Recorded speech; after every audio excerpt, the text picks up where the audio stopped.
പിതാവിൻ്റെയും പുത്രൻ്റെയും പരിശുദ്ധാത്മാവിൻ്റെയും നാമത്തിൽ ആമേൻ. സഹോദരങ്ങളെ, ഈ 31-ാം തീയതി ഞായറാഴ്ച തിരുസഭാ മാതാവ് ത്രിയേക ദൈവത്തിൻ്റെ തിരുനാൾ ആഘോഷിക്കുകയാണ്.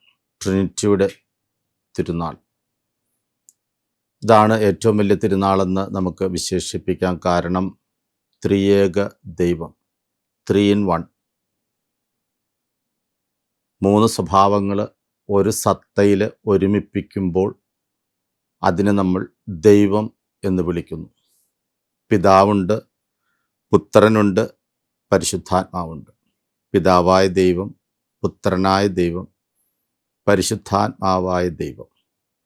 ഈ 3 പേരും ഒന്നു ചേരുമ്പോൾ അതിനെ നമ്മൾ ദൈവം എന്ന് വിളിക്കുന്നു.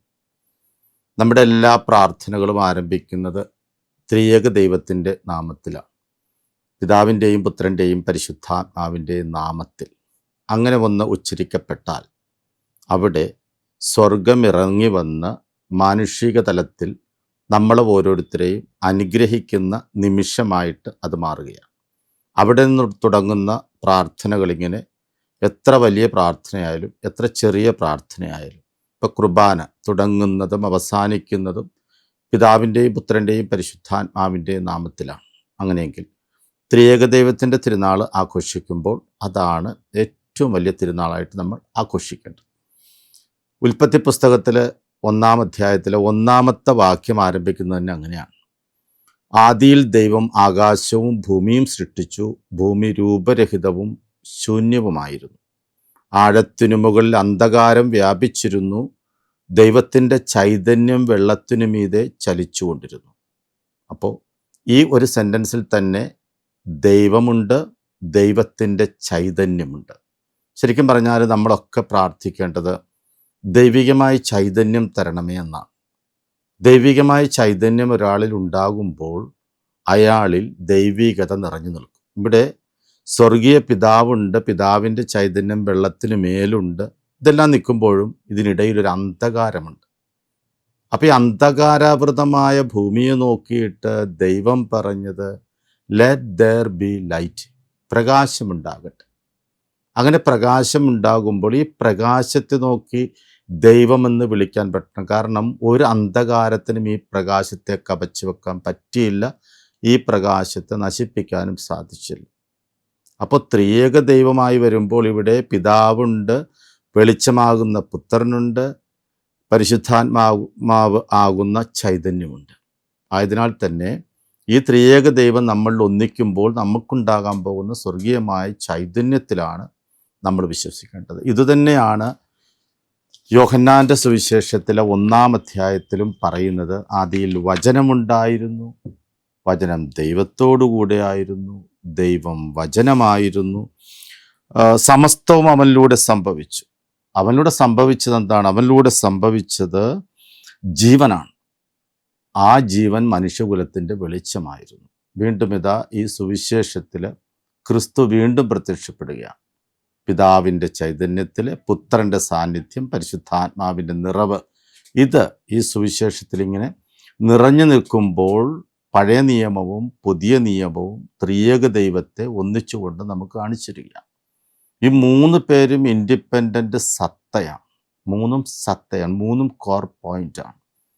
കാരണം പിതാവായ ദൈവം സ്നേഹമാണെങ്കിൽ ആ സ്നേഹത്തിൻ്റെ പൂർണ്ണരൂപം പ്രകടമാക്കി സ്നേഹത്തിൻ്റെ അർത്ഥം വ്യക്തമാക്കി തന്നത് പുത്രനായ ക്രിസ്തുവാണ്. പുത്രനായ ക്രിസ്തു ഈ ചൈതന്യത്തെ നമ്മളിലേക്ക് എത്തിക്കാൻ വേണ്ടിയിട്ട് പരിശുദ്ധാത്മാവാകുന്ന വിസ്റ്റം, ജ്ഞാനം, അതിൻ്റെ പൂർണ്ണിമ, ഇത് 3നെയും ചേർത്ത് നമ്മൾ ദൈവമെന്ന് വിളിക്കുമ്പോൾ നമ്മൾ അനുഗ്രഹിക്കപ്പെടുകയാണ്. പക്ഷെ ഇതാർക്കും മനസ്സിലാവുന്നില്ല. എപ്പോഴും എല്ലാ കാലത്തും ത്രിയേക ദൈവത്തെക്കുറിച്ച് പറയുമ്പോൾ പറയുന്ന കാര്യം ആർക്കും ഇത് സത്ത പിടികിട്ടുന്നില്ലെന്നുള്ളതാണ്. നമ്മൾ നോർമൽ ലെവലിൽ ഒന്ന് ചിന്തിച്ചാൽ ഒരു വീട്ടിൽ 2 പേരുണ്ട്, 3 പേരുണ്ട്, അല്ലെങ്കിൽ 5 പേരുണ്ട്, അല്ലെങ്കിൽ 10 പേരുണ്ട് ഒരു കുടുംബത്തിൽ. നമുക്കിതുവരെയും പരസ്പരം വ്യക്തമായിട്ട് മനസ്സിലായിട്ടല്ലോ. കുടുംബകലഹങ്ങൾ ഉള്ളിടത്ത് എങ്ങനെയാണ് ത്രിയേക ദൈവത്തെ മനസ്സിലാക്കുക? കുടുംബകലഹങ്ങൾ നിരന്തരമായിട്ട് പെരുകിക്കൊണ്ടിരിക്കുമ്പോൾ, പരസ്പര സ്പർദ്ധ വർദ്ധിക്കുമ്പോൾ, ഒരു സമൂഹത്തിൽ 5 പേരുണ്ടെങ്കിൽ 5 പേർക്കും 5 സ്വഭാവമാണെങ്കിൽ ത്രിയേക ദൈവത്തിന് എവിടെ പ്രസാദിക്കാൻ പറ്റുമെന്നുള്ളത്. നമ്മുടെ വ്യക്തിപരമായ ജീവിതത്തിലും ഇത് തന്നെയാണ്. ത്രിയേക ദൈവത്തിൻ്റെ ചൈതന്യമാണ് നമ്മളിലുള്ളത്. കാരണം നമ്മൾ പ്രാർത്ഥിക്കുമ്പോൾ മാത്രമല്ല, നമ്മളിൽ ഓരോരുത്തരിലും നമ്മളെ നിയന്ത്രിക്കുന്ന ദൈവികമായ ശക്തി നമ്മളിലുണ്ട്. അതിനേക്ക് ചൈതന്യം തരുന്ന പരിശുദ്ധാത്മാവിൻ്റെ ചൈതന്യമുണ്ട്. പ്രവർത്തന മേഖലയിൽ ക്രിസ്തുവിൻ്റെ ചൈതന്യം നമുക്കുണ്ട്. ഈ മൂന്നും കൂടി നമ്മളിലും അലിഞ്ഞു ചേരുമ്പോഴാണ് ശരിക്കും പറഞ്ഞാൽ നമ്മളിൽ ദൈവിക ചൈതന്യമുള്ള വ്യക്തികളായിട്ട് മാറുക. അതുകൊണ്ട് ത്രിയേക ദൈവത്തിൻ്റെ തിരുനാൾ ആഘോഷിക്കുമ്പോൾ നമ്മൾ അറിയുക, സ്വർഗീയ പിതാവ് സ്നേഹമാണ്. ആ സ്നേഹം നമുക്ക് പ്രകടമാക്കി എങ്ങനെയാണ് ജീവിതത്തിൽ പ്രാവർത്തികമാക്കേണ്ടതെന്ന് വ്യക്തമാക്കി തന്നത് ക്രിസ്തുവാണ്. ആ ക്രിസ്തുവിലൂടെയാണ് പരിശുദ്ധാത്മാവ് നമ്മളെ നയിക്കുക. പരിശുദ്ധാത്മാവാണ് നമ്മളെടുക്കുന്ന ഓരോ തീരുമാനവും അതിൻ്റെ അർത്ഥവത്തായ തലത്തിലേക്ക് നമ്മളെ നയിക്കുന്നത്. പരിശുദ്ധാത്മാവാണ് നമ്മളെ കൂട്ടിക്കൊണ്ടുപോകുന്നത്.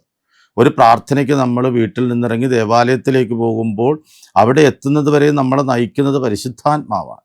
അവിടെ ചെന്നതെല്ലാം ശ്രദ്ധിച്ചിരിക്കാനും കേൾക്കാനും ജീവിതത്തിൽ സ്വന്തമാക്കാനും നമ്മളെ പ്രേരിപ്പിക്കുന്നത് പരിശുദ്ധാത്മാവാണ്. ഇപ്പോൾ നമുക്ക് അറിയാം, പിതാവായ ദൈവം സർവ്വതും സൃഷ്ടിച്ചു. പുത്രൻ എന്ത് ചെയ്തു? പുത്രൻ നമ്മളെ വീണ്ടെടുത്തു, രക്ഷിച്ചു.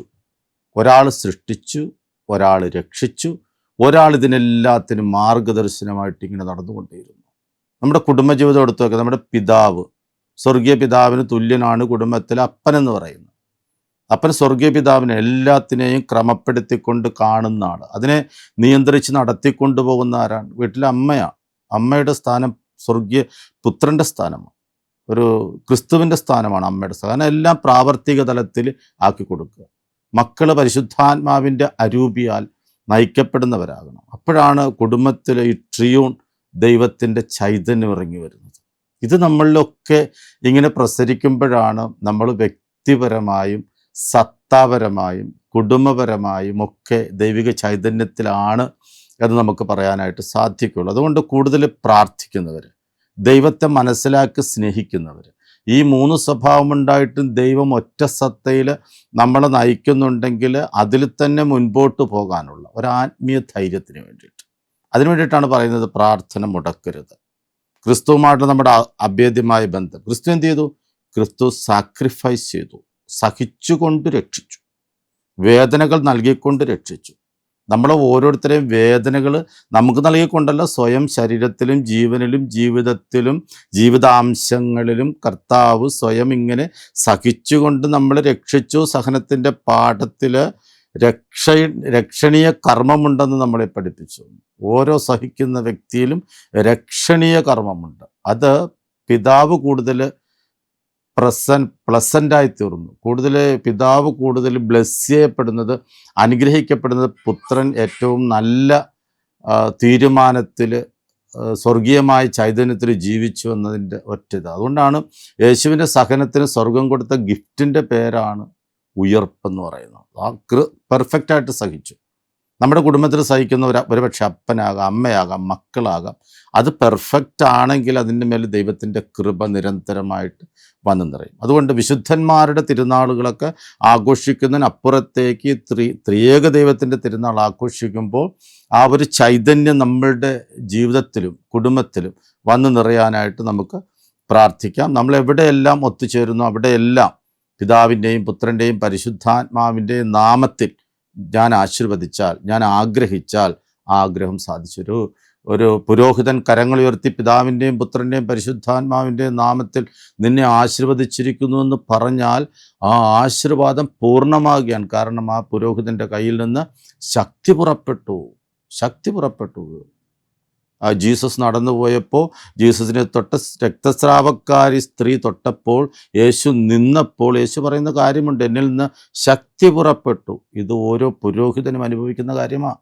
കാരണം ത്രിയേക ദൈവം ഒരാളിൽ ആവസിച്ചു കഴിഞ്ഞാൽ പിന്നീട് ചുറ്റുമുള്ളതെല്ലാം അനുഗ്രഹിക്കപ്പെടും. ആയതിനാൽ പിതാവിലും പുത്രനിലും പരിശുദ്ധാത്മാവിലും വിശ്വസിച്ചുകൊണ്ട്, പ്രത്യേകിച്ച് പരിശുദ്ധാത്മാവിനോട് നവചൈതന്യങ്ങളും നല്ല ചിന്തകളും എനിക്ക് തരണമേ എന്ന് പ്രാർത്ഥിക്കാൻ ഈ ദിനം നമുക്ക് പ്രയോജനമായി തീരട്ടെ. കൂടുതൽ പ്രാർത്ഥിക്കാനും ദൈവത്തിൽ കൂടുതൽ ശക്തി പ്രാപിക്കാൻ, ആ ശക്തി നമ്മളിൽ വളർന്ന് നമ്മൾ തന്നെയും ത്രിയേക ദൈവത്തിൻ്റെ ഒരു പ്രതിബിംബമായി തീരാനുള്ള കൃപ, നമ്മളിൽ നിന്നും ശക്തി പുറപ്പെടണം. നന്മയുടെ ശക്തി, അനുഗ്രഹങ്ങളുടെ ശക്തി, സ്നേഹത്തിൻ്റെ ശക്തി. അതിന് നമ്മളെല്ലാവരെയും ത്രിയേക ദൈവം അനുഗ്രഹിക്കട്ടെ എന്ന് പ്രാർത്ഥിക്കുന്നു. വചനജായ വചനജായ വചനജായ വചനജായ